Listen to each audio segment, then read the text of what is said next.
This afternoon, we are here to give an update as it relates to the investigation surrounding the death of Miss Pauline Ballon, white female, date of birth 7/11/33.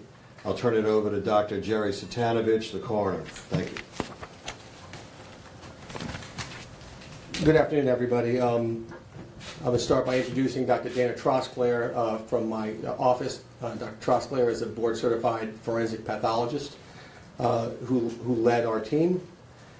Tuesday night, we were called to the Metairie Manor to investigate a death of Miss Pauline Ballon, 84-year-old female. At the time of the investigation, our investigator noticed a few findings that were concerning and prompted us to bring the body in for an autopsy. Those findings included some small markings on both sides of the neck, and also it included bleeding from the right ear. Yesterday morning, Dr. Trosclair performed an autopsy, and that autopsy was also attended by two other board-certified forensic pathologists. They had several findings. I'll start with the ear. The ear findings, the bleeding was caused by a granuloma, some sort of a granuloma growth inside the ear, and it was not traumatic. Okay, going on, the other findings during the autopsy, I'll start top to bottom, included some petechial hemorrhages, which is very tiny dots of blood in and around the eyes. It also included some external markings on the neck and some hemorrhage around the right carotid artery. There was fluid in both of the lungs. At that point, we notified JPSO, who actually was at the autopsy, that we did need to investigate this death as a potential homicide. So JPSO began their investigation, and during that time we did consultation with Ms. Ballon's physicians and spoke to them extensively, reviewed medical records. Today I can tell you, after our extensive collaboration with the Sheriff's Office, myself and the team of pathologists have determined that Ms. Ballon's death, with its very unusual circumstances and physical findings, is going to be classified as natural. So, the original findings consistent with the potential strangulation, possibility of strangulation, is what led to the initiation of the homicide investigation. Our officers, working with the officials from the Archdiocese of New Orleans, as well as Christopher Holmes, who is the operator of that particular facility, began to look and go at evidence, both video, logs, discussions with management, as well as others within the facility, as it relates to the circumstances surrounding Miss Ballon's death. I can tell you that officers with extensive amount of experience had indicated to me, both last night and this morning, and in consultation with the coroner, the video system within that facility is second to none, and they've said it's the best they've ever seen in their career. They have great security protocols there, which enabled us to get through a lot of data in a short period of time. Our investigators worked through the night reviewing video, not once, but twice, in order to determine whether or not anyone could possibly have access to Miss Ballon. As a result of that extensive review last evening, we notified the coroner's office this morning that we believe that no one had access to her as a result of our interviews, as well as reviewing the video. I do want to thank the Archdiocese and Christopher Holmes for their cooperation. They were fully cooperative in this matter, and gave us access to everything in a very short period of time. The amount of data as it relates to the video was extensive, because there were cameras all over the facility, and we reviewed all of that. Ms. Ballon's room is on a second floor, so it's not a ground floor room. We were able to determine through our crime scene technicians that that window has not been open for some period of time.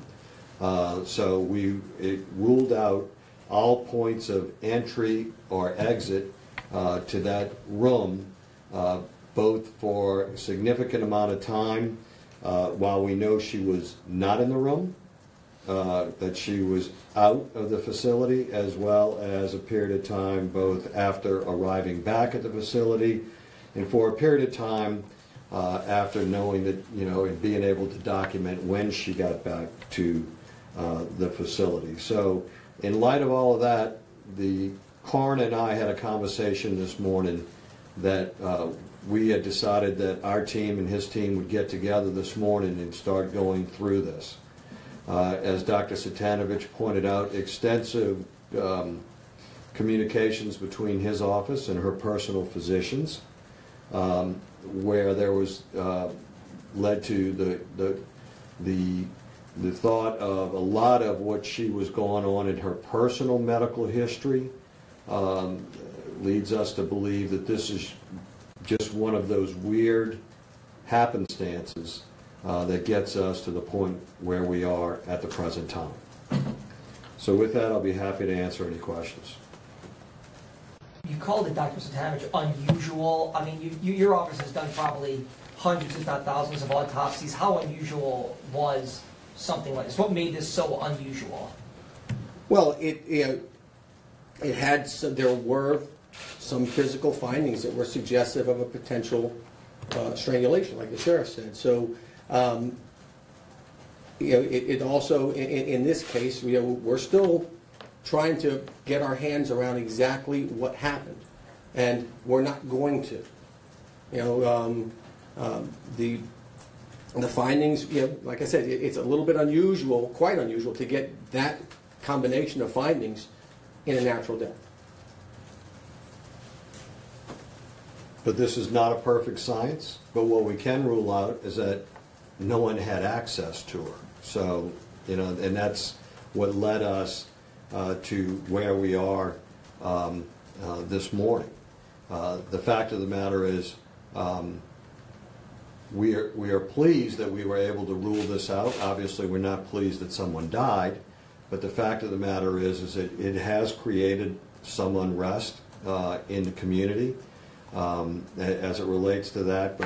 But we are confident at this point that this was not a homicide. And once again, we would not have been able to get to this crossroads and this juncture without the complete cooperation of the Archdiocese and Christopher Holmes and the management at that facility.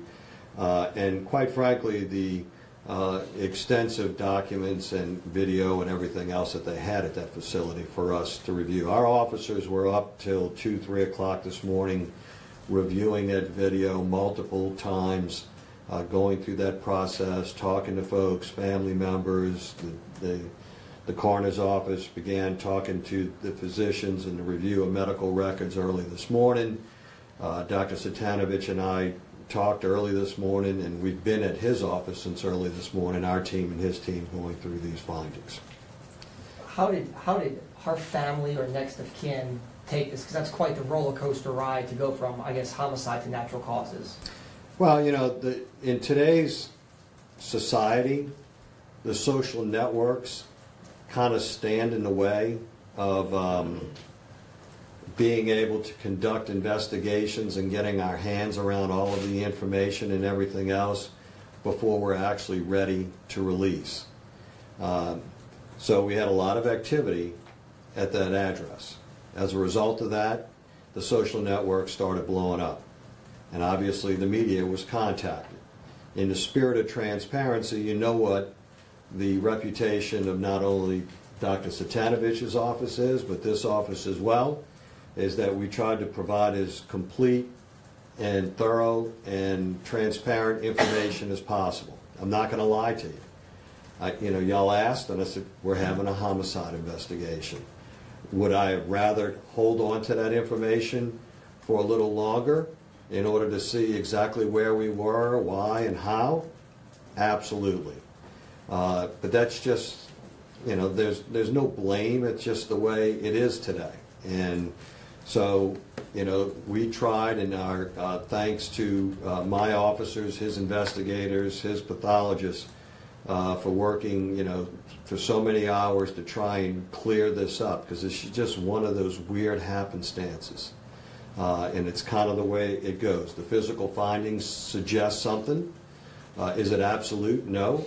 But it suggests something, and we got to start ruling things in and ruling them out.